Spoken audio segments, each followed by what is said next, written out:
Yo, this shit is harder than it looks, you know. Hey, what's wavy, baby? Welcome back to the Wavy Cave from Wavy Wednesdays. And on this week's auspicious installment, on today's amazing episode, I want to talk a little bit about hitting rock bottom. It's something that I'm sure that we've all done. It's something that we all have to do, right? If we want to be a great individual, if we want to accomplish amazing things, you're going to have to hit rock bottom once or twice in your life, right? That's just simply a non-negotiable fact. I don't like it any more than you do. I'm just here to relay my experiences and hopefully help you to do it a little bit better, right? So we're able to bounce up and understand that this is not anything to be ashamed of. This is not anything to avoid, but it's actually something to embrace, just to understand the way that it works, right? And the first thing that I want to say about hitting rock bottom is that your rock bottom is defined by the people around you. Point blank, period. You know, the old adage goes like, you become the conglomerate of like the 5 people you spend the most time with, right? And so in that instance, those 5 people that you spend the most time with are going to define your rock bottom and are really going to dictate how that experience goes.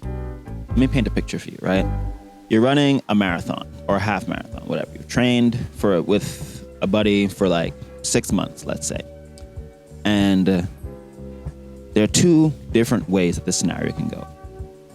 The one way, your buddy has not trained as hard as you have, right?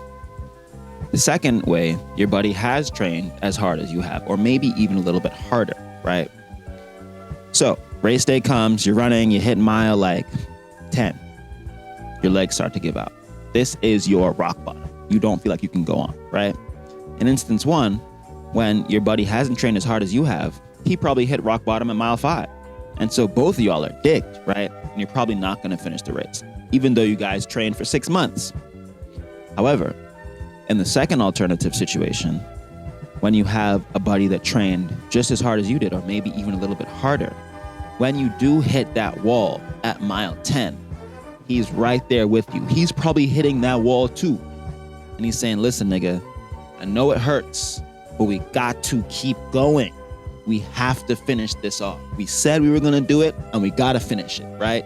Having that person by your side when you hit that rock bottom is invaluable. You can't put a price tag on that, man, as MasterCard would say, right? I used to cycle, and during the races, because you know it's like 60-mile, 100-mile races, my coach would say, everybody's legs are hurting. Who wants it more, right? And when you're next to somebody, when you have a partner, be it a business partner, a romantic partner, an educational partner, right, who wants it just as bad as you do, or even a little bit more, you will find that rock bottom is not as lonely as you thought it was, right? Because you have somebody who's there in the trenches with you. And you'd be like, you know what? If he's there with me, he's handling it, she's handling it, they're handling it, I know I can handle it too, because we trained together. We did this shit together. So you're going to make it out. It's going to be all right. You feel me? The second thing to note when hitting rock bottom is that you got to have faith, man. It's, again, non-negotiable facts of life, right? I do not like it any more than you do. But you have to believe either that there is a higher you in you or outside of you somewhere that you can tap into, that you can connect to, or there's a higher power, a higher purpose, a higher creator, a higher calling, right? That gives meaning to the suffering that you're experiencing, right? Because if you're at rock bottom and you're just there for no reason, it's gonna be like, well, yeah, I'm here for no reason. This fucking sucks. I don't want to be here. But if you are at rock bottom and you know that you're there for a reason, you know that I am putting myself willingly through these situations so that I can become stronger, so that I can provide for my family, so that I can invest in future generations and create generational wealth, so that I can improve the living conditions of society. The rock bottom becomes a lot less draining. It becomes a lot less cumbersome because you're able to actually understand this is not a burden. This is just an obstacle. And never forget, the obstacle is the way, right?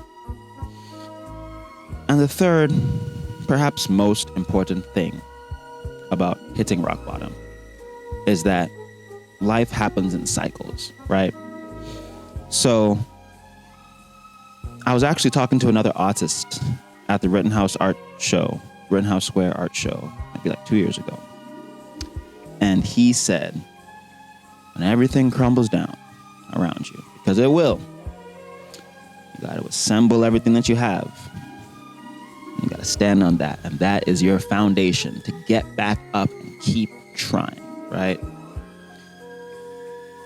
Because you don't go from here to here in a straight line. It happens more like this, right? You kind of like spiral up or spiral down.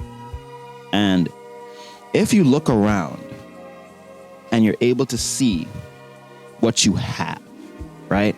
Don't look up. Look around, right?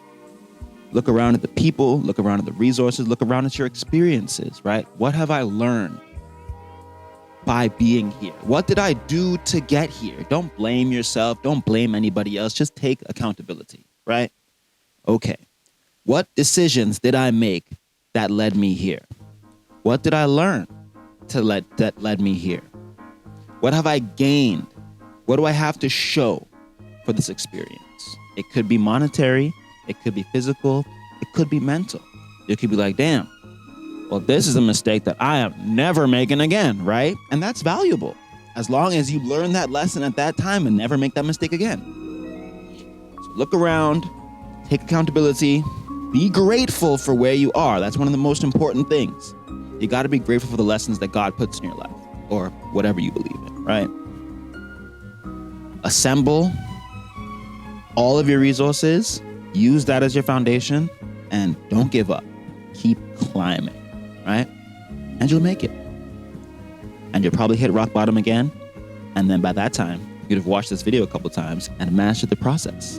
And so when you see that rock bottom coming, you're like, okay, I know what to do. Gotta tap into my support system, which is not exploit your support system, mind you, because you know a lot of these like therapy Twitter girlies be talking about support system and community. I do not mean that, right?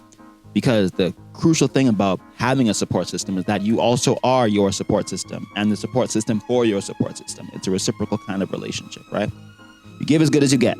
If you don't like your support system, it's probably because you are not a good supporter. Point blank, period, right? Rely on your support system, rely on God, rely on yourself. Don't blame yourself, take accountability, gather up all the gumption, all the resources, all the drive that you have, and press on. Because you'll make it. As long as you keep the faith and keep trying, right? Cool.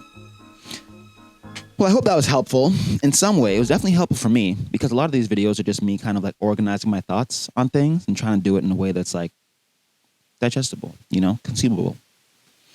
Gotta package that content, right? Consume content, right? Yay! Anyway, that's it from the Wavy Cave this week. But stick around because we're going to have a lot of other amazing things, a lot of inspiring things, a lot of educational things, a lot of things to edify and enlighten you and elevate your consciousness and standard of living on this week's episode of Wavy Wednesdays, only on Wavy Dawn. So stay tuned for that. And most importantly, stay wavy.